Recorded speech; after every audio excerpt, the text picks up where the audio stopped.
বাবা সাহেব আম্বেদকর এডুকেশন ইউনিভার্সিটির আন্ডারে যে বিএড কলেজগুলি আছে, ফরম্যাট অনুযায়ী আজকে আপনাদের বিএড কোর্স নিয়ে আলোচনা করছি।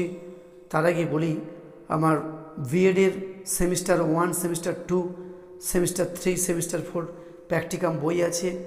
সেই প্র্যাকটিকাম বইগুলি আপনারা অবশ্যই কলেজ স্ট্রিট থেকে পেয়ে যাবেন। তার সঙ্গে বলি, আপনারা অনেকেই ভিডিওর পিডিএফ নিতে চান, তাদের ক্ষেত্রে বলি, এই ভিডিওটির পিডিএফ ফাইল ডেসক্রিপশান বক্সে দেওয়া রয়েছে। পিডিএফ ফাইলটির পাসওয়ার্ড ভিডিওর মধ্যে রয়েছে, আপনারা ভিডিওটি দেখুন। আজকে বিএডের একটি প্র্যাকটিকাম নিয়ে আলোচনা করছি। Course 1.2.3 second semester. এটা যেহেতু সেকেন্ড সেমিস্টারের প্র্যাকটিকাম, এই মাইক্রো টিচিং, এটা নিজস্ব সাবজেক্টের উপর প্র্যাকটিকামটি করতে হবে। যে এডুকেশন, সে এডুকেশনের উপর, যে জিওগ্রাফির উপরে। আজকে আমি পলিটিক্যাল সায়েন্স মানে রাষ্ট্রবিজ্ঞানের উপর করছি।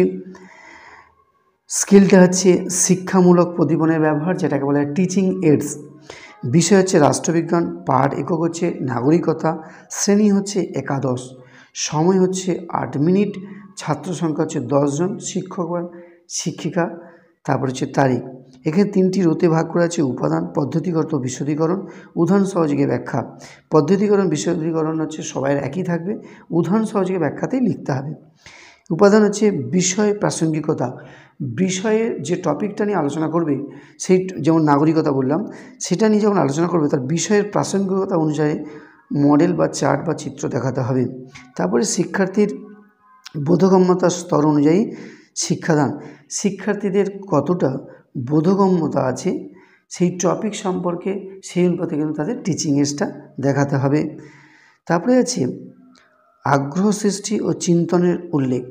শিক্ষার্থীদের ওই টপিক অনুপাতে যাতে আগ্রহ সৃষ্টি হয় সেই জিনিসটাই কিন্তু ওদেরকে দেখাতে হবে, চার্ট হোক, মডেল হোক, চিত্র হোক। তারপরে যথার্থ উপস্থাপন এবং সাবজেক্ট অনুযায়ী বা সাবজেক্টের টপিক অনুযায়ী, টপিক রিলেটেড অনুযায়ী কিন্তু যথার্থ চার্ট বা চিত্র দেখাতে হবে বা প্রদীপনটি দেখাতে হবে। তারপরে 5 নম্বর, উপকরণের যথাযোগ্য ব্যবহার এবং যে উপকরণটা নেওয়া হয়েছে ঠিক যখন পড়ানো হবে সেই সময়ে সেই জিনিসটাই কিন্তু তুলে ধরতে হবে যে প্রদীপনটা আপনি ব্যবহার করতে চান। শেষে এই শিক্ষামূলক প্রদীপনের ব্যবহারে প্রথম পর্যবেক্ষকের মতামত 7 স্কেলে, দ্বিতীয় পর্যবেক্ষকের মতামত 7 করে দিতে হবে এবং এটা তারিখ দিতে হবে এবং সিগনেচার করতে হবে।